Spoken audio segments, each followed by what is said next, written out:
میں کبھی سوچ بھی نہیں سکتا تھا کہ یہ اس حد تک گر جائے گا۔ ریڈ لائٹ ایریا، مائی فٹ۔ کبھی میرے خاندان کی پچھلی 7 نسلوں سے بھی کوئی وہاں نہیں گیا ہوگا، اور یہ لڑکا کیا ہے جو میں نے اسے نہیں دیا؟ کس چیز کی کمی رہنے دی ہے اس کو؟ اور اسے دیکھو، کبھی یہ خودکشی کی کوشش کرتا پھرتا ہے اور کبھی ریڈ لائٹ ایریا۔ میرے اللہ، آخر کس حد تک جائے گا یہ لڑکا؟ سکندر عثمان اپنا سر تھام کر رہ گئے۔ مجھے تو گھر کے ملازموں پر بھی بہت اعتراض ہے۔ آخر کیوں اس لڑکی کو انہوں نے اندر آنے دیا؟ گھر کے معاملات پر نظر رکھنی چاہیے انہیں۔ طیبہ نے بات کا موضوع بدلتے ہوئے کہا، گھر کے معاملات اور مالک کے معاملات پر نظر رکھنے میں زمین آسمان کا فرق ہوتا ہے۔ یہاں معاملہ گھر کا نہیں، مالک کا تھا۔ اور پھر اس میں سے کسی نے بھی کسی لڑکی کو یہاں آتے نہیں دیکھا۔ وہ کہتا ہے وہ اسے اسی دن لایا تھا۔ چوکیدار کا کہنا ہے کہ ایسا نہیں ہوا، اس نے اس کے ساتھ کسی لڑکی کو آتے نہیں دیکھا۔ ہاں، جاتے ہوئے ضرور دیکھا ہے۔ ملازموں کا بھی یہی کہنا ہے کہ انہوں نے نہ تو کسی لڑکی کو آتے دیکھا ہے نہ جاتے دیکھا ہے۔ اس کا مطلب یہ ہے کہ وہ یقیناً اس لڑکی کو اچھی طرح چھپا کر لایا ہوگا۔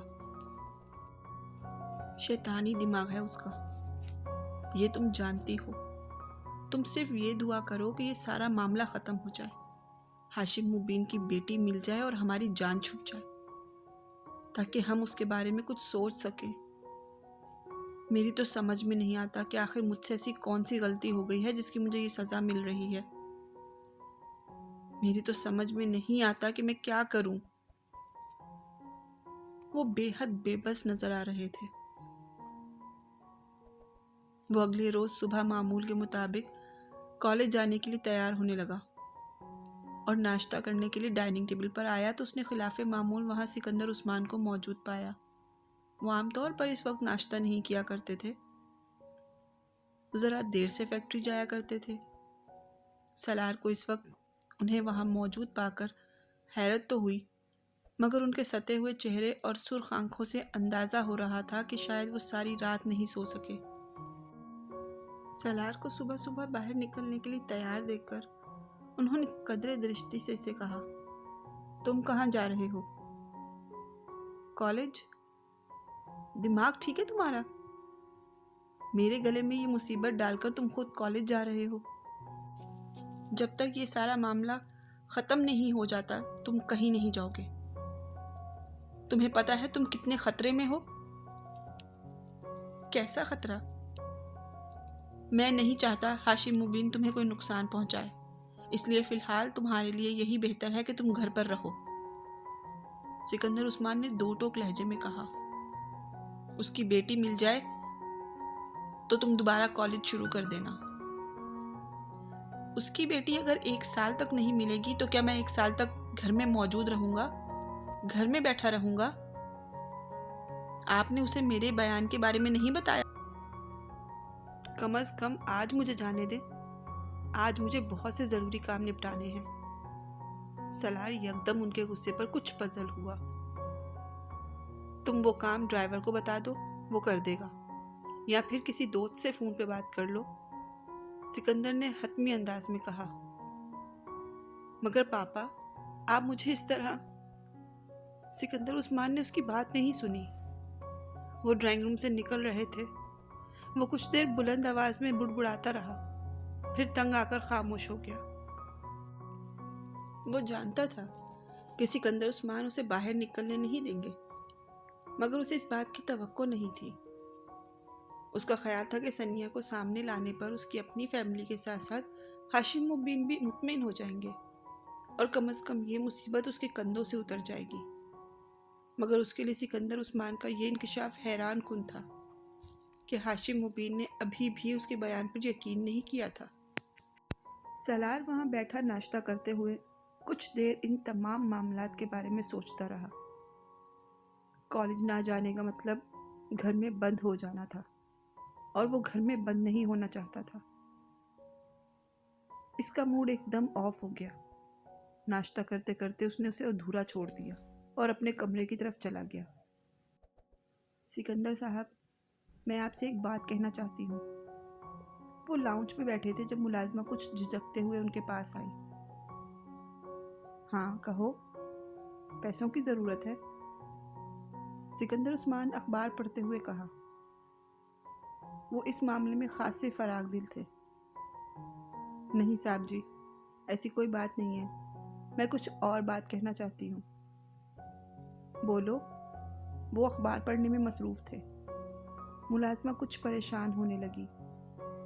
ناصرہ نے بہت سوچ سمجھ کر سالار اور امامہ کے بارے میں سکندر عثمان کو بتانے کا فیصلہ کیا، کیونکہ اسے یہ سب کچھ بہت پریشان کن لگ رہا تھا۔ وہ نہیں چاہتی تھی کہ جلد یا بدیر پتہ چل جائے کہ ان دونوں کے درمیان رابطے کا ذریعہ وہ تھی، اور پھر اسے اس کے پورے خاندان کو پولیس کا سامنا کرنا پڑے۔ اس لیے اپنے شوہر سے مشورے کے بعد اس نے سکندر عثمان کو سب کچھ بتانے کا فیصلہ کر لیا، تاکہ کم از کم دونوں گھروں میں سے کسی ایک کی ہمدردی تو وہ اپنے ساتھ رکھے۔ چپ کیوں ہو؟ بولو۔ سکندر عثمان نے اسے خاموش پا کر ایک بار پھر اس سے کہا۔ ان کی نظریں ابھی بھی اخبار پر جمی ہوئی تھی۔ سکندر صاحب، میں آپ کو سالار صاحب کے بارے میں کچھ بتانا چاہتی ہوں، ناصرہ نے بالآخر ایک طویل توقف کے بعد کہا۔ سکندر عثمان نے بے اختیار اخبار اپنے چہرے کے سامنے سے ہٹا کر اسے دیکھا۔ سالار کے بارے میں کیا کہنا چاہتی ہو؟ انہوں نے اخبار کو سامنے سینٹر ٹیبل پر پھینکتے ہوئے سنجیدگی سے کہا۔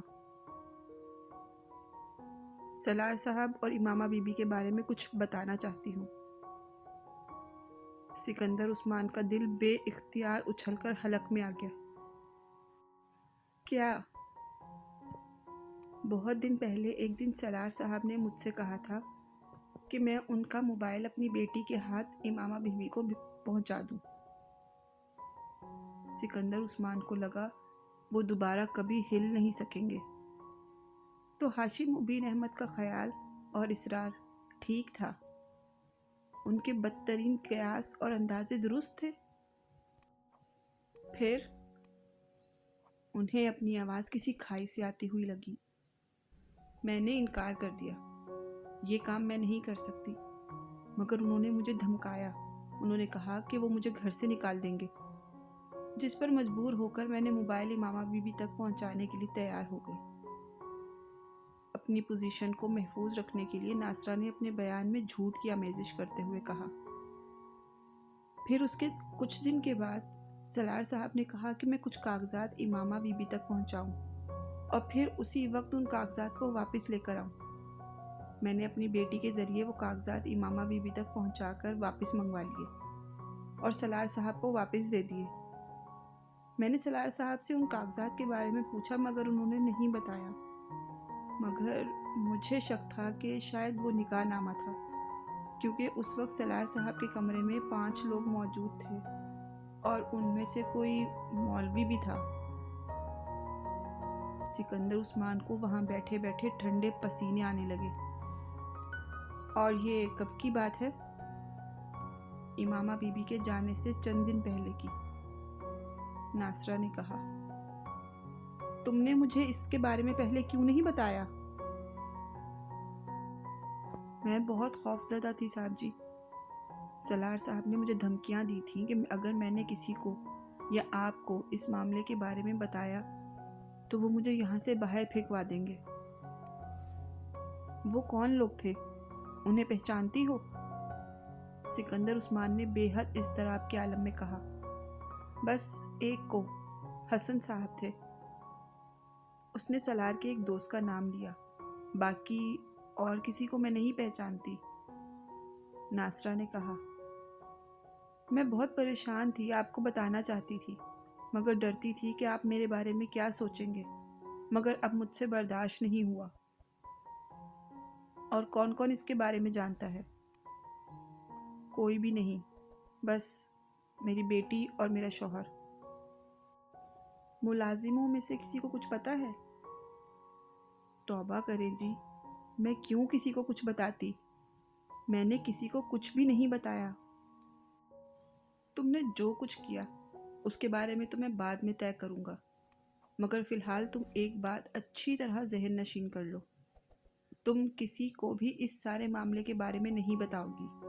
اپنا منہ ہمیشہ کے لیے بند کر لو، ورنہ اس بار میں نہ صرف تمہیں واقعی اس گھر سے نکال دوں گا، بلکہ میں ہاشم مبین پولیس سے یہ کہہ دوں گا کہ یہ سب کچھ تم نے کروایا ہے، تم نے ہی ان دونوں کو گمراہ کیا تھا اور تم ہی ان دونوں کے پیغامات ایک دوسرے تک پہنچاتی رہی۔ پھر پولیس تمہارے ساتھ اور تمہارے خاندان کے ساتھ کیا کرے گی تمہیں یاد رکھنا چاہیے، تمہاری ساری عمر جیل کے اندر ہی گزرے گی۔ وہ غصے کے عالم میں اسے دھمکا رہے تھے۔ نہیں صاحب جی، میں کیوں کسی کو کچھ بتاؤں گی؟ آپ میری زبان کٹوا دیجیے گا اگر میرے بارے میں یا میرے منہ سے اس کے بارے میں کچھ بھی سنیں۔ ناصرہ گھبرا گئی، مگر سکندر عثمان نے رکھائی سے اس کی بات کاٹ دی۔ بس کافی ہے، اب تم جاؤ یہاں سے، میں تم سے بعد میں بات کروں گا، انہوں نے اسے جانے کا اشارہ کرتے ہوئے کہا۔ سکندر عثمان پریشانی کے عالم میں ادھر ادھر ٹہلنے لگے۔ اس وقت ان کے سر پر واقعی آسمان ٹوٹ پڑا تھا، اور اس وقت انہیں پہلی بار سالار کے ہاتھوں بے وقوف بننے کا احساس ہو رہا تھا۔ وہ کس ڈھٹائی، مہارت اور بےہودگی سے ان کے ساتھ جھوٹ پر جھوٹ بولتا رہا، انہیں دھوکہ دیتا رہا، اور انہیں اس چیز کا احساس تک نہ ہو سکا۔ اگر ملازمہ انہیں یہ سب کچھ نہ بتاتی تو وہ بھی ابھی تک ٹانگ پہ ٹانگ رکھے مطمئن بیٹھے ہوتے، یہی سوچ کر کہ سالار امامہ کے ساتھ انوالو نہیں ہے اور نہ ہی اس کی گمشدگی میں اس کا کوئی حصہ تھا۔ چند دن گھر پر رہ کر ایک بار پھر کالج جانا شروع کر چکا تھا۔ وہ جانتے تھے کہ سالار کی نگرانی کروائی جا رہی تھی، اور ہاشم مبین احمد کو سب کچھ پتہ چلنے کا مطلب کیا تھا وہ اچھی طرح جانتے تھے۔ ان کا کچھ دیر پہلے کا اطمینان یکدم ختم ہو گیا۔ وہ اندازہ کر سکتے تھے کہ وہ کاغذات کیسے تھے، ان 5 آدمیوں کی موجودگی کا مطلب کیا تھا، سالار اور امامہ کے درمیان تعلق کی نوعیت کیا تھی، اور اس وقت ان کا دل چاہ رہا تھا کہ وہ اس کا گلا دبا دے یا پھر اسے شوٹ کر دیں، مگر وہ جانتے تھے کہ وہ یہ دونوں کام نہیں کر سکتے۔ سالار سکندر ان کا وہ بیٹا تھا جس سے وہ اپنی اولاد میں سب سے زیادہ محبت کرتے تھے، اور اس طرح بے وقوف بننے کے بعد پہلی بار وہ سوچ رہے تھے اب وہ سالار کی کسی بات پر یقین نہیں کریں گے، وہ اسے مکمل طور پر ہر معاملے میں اندھیرے میں رکھیں گے، ویسے ہی جیسے وہ کر رہا تھا۔ اس کی امامہ سے جان پہچان کیسے ہوئی؟ سکندر عثمان نے اپنے گھر میں بے چینی سے ٹہلتے ہوئے طیبہ سے پوچھا۔ مجھے کیا پتا کہ اس کی جان پہچان امامہ سے کیسے ہوئی، کوئی بچہ تو ہے نہیں کہ میری انگلی پکڑ کر چلتا ہو۔ میں نے تم سے بہت بار کہا تھا کہ اس پر نظر رکھا کرو، مگر تمہیں اپنی ایکٹیویٹیز سے فرصت ملے تو تم کسی اور کے بارے میں سوچو۔ اس پر توجہ دینا صرف میرا ہی فرض کیوں ہے؟ آپ کو بھی تو اپنی ایکٹیویٹیز چھوڑنا ہوں گی، سارا الزام میرے ہی سر کیوں؟ میں تم کو کوئی الزام نہیں دے رہا، اس بحث کو ختم کرو۔ امامہ کے ساتھ شادی، تم اندازہ کر سکتی ہو کہ ہاشم مبین کو جب اس تعلق کا پتہ چلے گا تو وہ کیا تماشا کھڑا کرے گا۔ مجھے یہ سوچ کر شوق لگ رہا ہے کہ اس نے ایسی حرکت کرنے کا سوچا کیسے۔ اسے بالکل بھی احساس نہیں ہوا کہ ہماری اور ہماری فیملی کی سوسائٹی میں کتنی عزت ہے۔ سکندر عثمان طیبہ کے قریب صوفے پر بیٹھتے ہوئے بولے، ایک پرابلم ختم ہوتی نہیں تو ہمارے لیے دوسری پرابلم شروع کر دیتا ہے۔ یہ سارا چکر اسی وقت شروع ہوا ہوگا جب پچھلے سال اس نے خودکشی کی کوشش کے بعد اس کی جان بچائی تھی۔ ہم بے وقوف تھے کہ ہم نے اس معاملے پر نظر نہیں رکھی، ورنہ شاید یہ سب کچھ بہت پہلے ہی سامنے آ جاتا، اور یقیناً یہ لڑکی بھی اس کے ساتھ اپنی مرضی سے انوالو ہوئی ہوگی، ورنہ اس طرح تو کوئی کسی کے ساتھ مرضی کے خلاف نکاح نہیں کر سکتا۔ اور ہاشم مبین احمد کو تو دیکھیں، وہ یوں شور مچا رہا ہے جیسے اس کی اپنی بیٹی کا اس میں کوئی قصور نہیں، جو کیا ہے سالار نے ہی کیا ہے، انہوں نے تو FIR بھی اغوا کی درج کروائی ہے۔